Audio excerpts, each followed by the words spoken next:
করেছে মাত্র। প্রিয় উপস্থিতি, আজকে আমরা একটি পরিস্থিতি আমরা ইফতার মাহফিল করছি।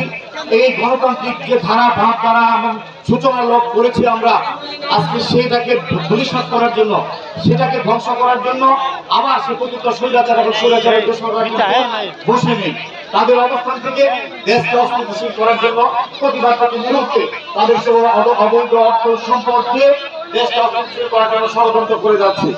আজকে আমরা বিভিন্ন ভাবে বিভিন্ন রাজনৈতিক দল অনেক মতে থাকতে পারে, অনেক মতাদর্শ থাকতে পারে, আমাদের অনেক চিন্তার মধ্যে ফারাক থাকতে পারে, কিন্তু আজকে আমাদেরকে একটা জায়গায় ঐক্যবদ্ধ থাকতে হবে।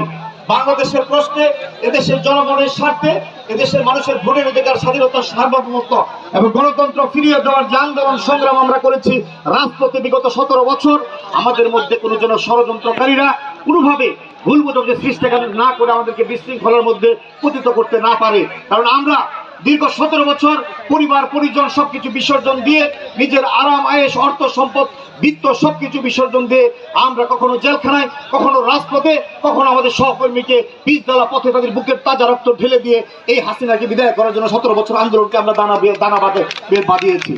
আমরা সর্বোচ্চ ত্যাগ স্বীকার করে জাতীয়তাবাদী দল আমরা দেশের মানুষকে ঐক্যবদ্ধ করে তৃণমূল থেকে বিএনপির ভারপ্রাপ্ত চেয়ারম্যান জনাব তারেক রহমানের নেতৃত্বে পরামর্শে আমরা দেশের মানুষকে উজ্জীবিত করেছি, আমরা এই দেশের মানুষকে ঐক্যবদ্ধ করেছি, রাজপথে নিয়ে এসেছি।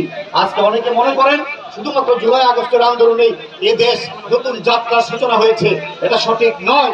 17 বছর যদি জাতীয়তাবাদী দল এই বাংলাদেশের মানুষকে সাথে নিয়ে ঐক্যবদ্ধভাবে রাজপথে অন্যায়ের প্রতিবাদ না করতো, মানুষকে জাগ্রত না করতো, ঐক্যবদ্ধ না করতো, 1,35,000 মামলা, 50 লক্ষ আসামি, জাতীয়তাবাদী নেতা কর্মী সহ যারা রাজনৈতিক কর্মী তারাই আসামি হয়েছে 17 বছর। গুম হয়েছে, খুন হয়েছে, অত্যাচার জুলুম নির্যাতনের শিকার হয়েছে। গুলির বুকের তাজা নিয়ে আমাদের কুলিয়ারচর হাসান আলী, কুলিয়ারচর বিল্লাল, রেফায়েত, ভৈরবের আশিক সহ অগণিত অসংখ্য নেতা কর্মীরা রাজপথে তাদের বুকের তাজা রক্ত ঢেলে দিয়েছে। জুলাই আগস্টের আন্দোলনে 2000-এর উপরে ছাত্র জনতা রাজনৈতিক নেতাকর্মী নিহত হয়েছে, এর আগে অসংখ্য নেতাকর্মী নিহত হয়েছে।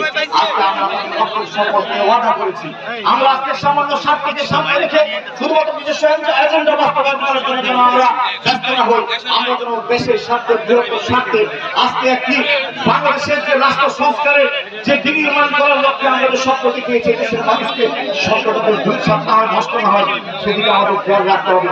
আজকে আমি দু একটি কথা বলতে চাই। প্রিয় উপস্থিতি, আপনারা দেখেছেন পত্রপত্রিকা মিডিয়াতে আমাদের সরকারের উপদেষ্টার মধ্যেও কয়েকজন উপদেষ্টা এমন সব কথা বলেন, সকালে একটা বিকালে একটা, তারা এমন সব কথাবার্তা বলে বিভ্রান্তিমূলক পরিস্থিতি সৃষ্টি করতে চায়। আমি মনে করি এর থেকে বিরত থাকা দরকার।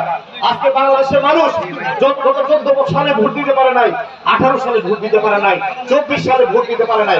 আজকে আমরা ভোটের কথা বলি কেন? আমরা ভোটের কথা বলি দেশের মানুষ স্থানীয় সরকার নির্বাচন, জাতীয় নির্বাচনে ভোট দিতে পারে নাই, ভোটের জন্য উন্মুখ হয়ে আছে। প্রায় 5 কোটি ভোটার, নতুন ভোটার যারা 3টা ইলেকশনে ভোট দিতে পারে নাই, যারা নতুন ভোটার হয় তাদের অনেক শখ থাকে, অনেক আক্ষেপ থাকে যে এবার আমি ভোটার হয়েছি, আমি আমার ভোটটা আমার পছন্দ মতো প্রার্থীকে প্রয়োগ করবো। এই দেশে ভোটের সংস্কৃতি বিতাড়িত করছে সেই স্বৈরাচার। আমরা আন্দোলনই করেছি মানুষের ভোটের অধিকার ফিরিয়ে দেওয়ার জন্য, গণতন্ত্রের জন্য। আজকে যদি ভোট না হয়, জনগণ যদি ভোট না দিতে পারে, তাহলে গণতন্ত্র তো ফিরে আসবে না, মানুষের ভোটের অধিকার ফিরে আসবে না। তাই আমরা ভোটের কথা বলি। অনেকে বলেন বিএনপি ক্ষমতা যাওয়ার জন্য পাগল হয়ে গেছে। আপনারা মাঠে নাই, আপনার মাঠে সে অবস্থান নাই। ভোট হলে যদি কোনো রাজনৈতিক দল ক্ষমতায় চলে যায়, সেটা তো রাজনৈতিক দলের কোনো দোষ না। জনগণ যদি পছন্দ করে ভোট দেয় কোনো দলকে, সেটা জনগণের ইচ্ছার ব্যাপার। তাহলে কি আপনাদের প্রশ্ন করতে চাই, আপনাকে চান না জনগণ তার পছন্দ মতো প্রার্থীকে ভোট দেয়? আপনাকে চান না এদেশে গণতান্ত্রিক ধারা আবার আসুক? আপনাকে চান না এদেশে মানুষের স্বাধীনতার সার্বভৌমত্ব এবং মানুষের যে রাষ্ট্রের মালিক জনগণ, জনগণের মালিকানা জনগণের কাছে ফিরে আসুক? তাহলে আজকে রাজনৈতিক দলরা কথা বলেন, আপনাকে চিন্তা করে কথা বলা দরকার। আমরা তো বলি নাই বিএনপিকে ক্ষমতা বসায় দেন, আমরা তো বলি নাই অমুক দলকে ক্ষমতা বসায় দেন। তাই আজকে আমি সকল রাজনৈতিক দলের কাছে শ্রদ্ধার করে বলতে চাই, আমাদের মত ভিন্ন থাকতে পারে, চিন্তার ভিন্নতা থাকতে পারে, দেশের প্রশ্ন আমাদের কোনো বিভেদ নাই, বিশৃঙ্খলা নাই। আমরা সবাই ঐক্যবদ্ধভাবে আমাদের এই অন্তর্বর্তীকালীন সরকারকে সহযোগিতা করে যাচ্ছি, সহযোগিতা করে যাব। আমি আজকে ইফতার মাহফিল থেকে প্রধান উপদেষ্টার কাছে আমি দাবি জানাই, আপনার কাল মানবতা করে আপনি অনতি বিলম্বে আপনি নির্বাচনের মধ্যে ডিক্লেয়ার করুন, ঘোষণা করুন। মানুষ ভোট দিতে চায়, ভোটের মাধ্যমে গণতন্ত্র ফিরে আসবে, আইন শাসন ফিরে আসবে, আর সংস্কার কথা বলা হচ্ছে। আর এই সংস্কারটা আপনারা এখন করতেছেন। 2.5 বছর আগে বিএনপি ভারপ্রাপ্ত চেয়ারম্যান জনাব তারেক রহমানের নেতৃত্বে আমরা 31 দফা রাষ্ট্র সংস্কারের ঘোষণা দিয়েছি, রাষ্ট্র মেরামতের ঘোষণা দিয়েছি, সংস্কার প্রস্তাবনা দিয়েছি।